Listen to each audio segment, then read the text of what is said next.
Bonjour à toutes et à tous, aujourd'hui c'est le 15e jour du défi de l'Avent, je suis Marilène Héral et je vous parle de tambour à broder et je reviens sur les métiers à broder également.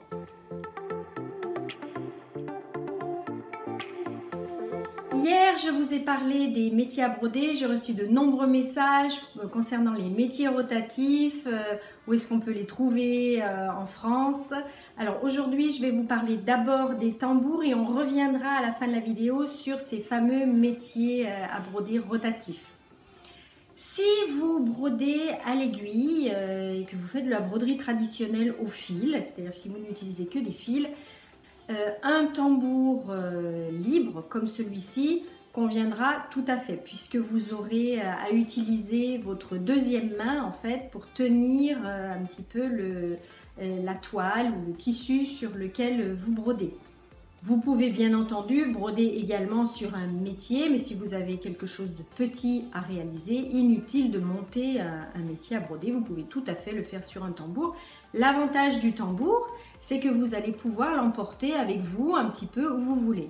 Si vous êtes en balade ou vous allez chez quelqu'un, hop, vous pouvez toujours broder dès que vous avez 5-10 minutes à vous.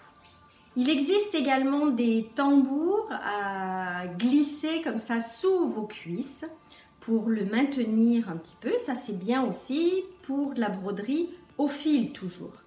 Et puis vous avez une autre alternative, c'est-à-dire les tambours, excusez-moi, sur pied, exactement pour la même utilisation, c'est-à-dire pour de la broderie au fil. Broderie blanche, broderie jour, broderie traditionnelle, en tout cas tout ce qui est au fil. Dès que vous allez utiliser des petits éléments, par exemple si vous faites un bijou avec de la cantille, du jaseron, des petits éléments Swarovski, là il va falloir fixer votre tambour de façon plate. Donc moi ce que je fais, je prends un tambour et je le fixe à l'aide d'une pince. Une pince ou deux pinces, comme vous pouvez le voir ici sur l'écran. Sinon, vous avez aussi la possibilité de prendre une pince comme ça à vis.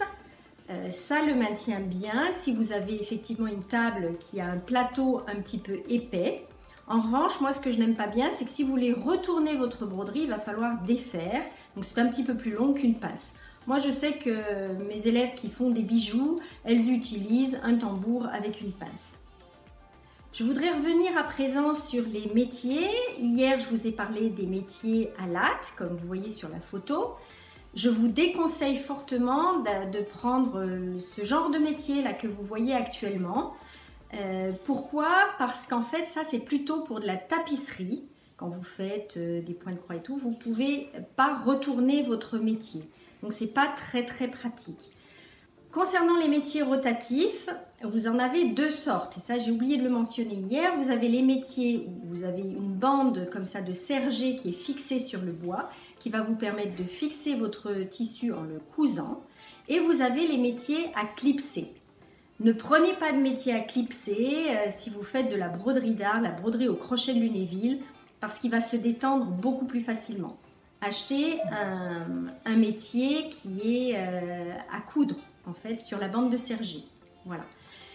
Alors on m'a dit oui, on peut acheter ça chez Univers Broderie, il y a aussi Broderie et Compagnie, il y a également la Maison du Canva, canva.com, bref, il y a aussi Amazon, vous en trouvez vraiment partout sur les sites, il y en a qui sont disponibles, d'autres non, en attente de réapprovisionnement. Vous tapez sur votre moteur de recherche métier à broder rotatif ou métier rotatif broderie, vous allez avoir toute une liste comme ça de sites qui en vendent. Ils sont entre 25 et 30 euros suivant les sites pour le modèle que je vous ai montré hier. N'achetez pas celui, il y en a un qui est un peu pareil mais qui est avec des pieds. N'achetez pas celui-là parce que vous allez avoir le même problème, c'est pas très pratique pour le tourner. Il faut vraiment qu'il soit posé après sur des tréteaux ou alors entre deux tables si vous n'avez pas de tréteau. J'espère que c'est un petit peu plus clair à présent. Vous voyez la différence entre le tambour et le métier. Le métier, c'est vraiment pour le crochet de Lunéville. Si vous faites également beaucoup de broderie or, il faut que ce soit plat. Le tambour, c'est pour de plus petites choses. Ou alors, si vous avez quelque chose un grand ouvrage à faire, mais au fil. D'accord? Si vous rajoutez quelques petites perles, c'est possible aussi de le faire au tambour, bien entendu. L'avantage du métier, c'est également qu'il est à la hauteur comme ça de votre poitrine, contrairement au tambour. Ou alors le tambour, il va falloir prendre peut-être un tabouret ou une chaise réglable en hauteur pour être à cette hauteur s'il est fixé à la table, pour que vous n'ayez pas mal au dos si vous brodez quand même pendant plusieurs heures. Je vous rappelle que j'ai un e-book que vous pouvez télécharger gratuitement. Le lien est dans le descriptif juste en dessous si vous voulez connaître les matières qu'on utilise en broderie d'art. Si vous avez envie de découvrir un petit peu la broderie or, broderie d'art à l'aiguille, en réalisant un très beau bijou et en devenant complètement autonome, faisant de très belles finitions, apprendre des bourrages aussi pour créer des volumes, mon offre Osez créer un bijou de couture pour vous sublimer est toujours disponible.